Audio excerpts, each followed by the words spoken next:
Hi, it's Mike. As you can see here, the VRX. This is my dad's old bike. I got it in from Japan back in, wow, 2000, something like that.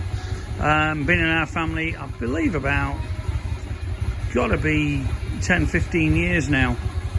And it was registered in my dad's name, and I've had it since, I believe, last time this was on the road was 05, judging by the tax disc, which is down there.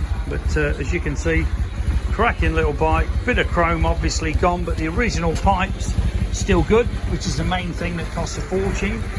Beautiful little calf racer type of bike. Considering not been run for 15 years, that's pretty cool. Once got carb cleaner in it up here, you know, mixed it with some carb cleaner. Once a damn good run, to be honest with you. The VRX badge has got to go back on. I'm going to respray the rag cover. That was pretty rough. You know, my dad did use this bike, but lovely little bike, and it is nice to see it back on the road. They are quite a rare machine, these VRXs, if you know about Honda. You know, used to do a lot of Goldwings years ago, you know, Magnas, all that sort of stuff. But very, very cool little bike. Little calf racer comes flat tracker. If you watch some of the videos on YouTube, there are actually some very nice flat trackers out there. But glad the thing's running. Nightmare with the carbs, stripped them down. The bowls didn't seal.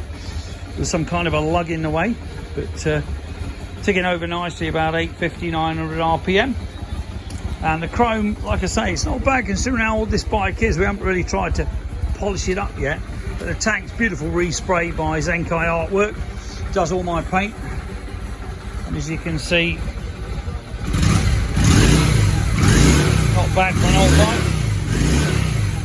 And I didn't realise these bikes, brand new battery as well, these bikes actually have twin valve in each cylinder and twin plug to give it a bit more power than your average 400, because the average 400 in Britain, the Super Dreams, were pretty rank, let's be honest. This thing whacks up to 110 in no time. You know, never really took it any faster than that. But glad the baby's done, and give us a call, Mick.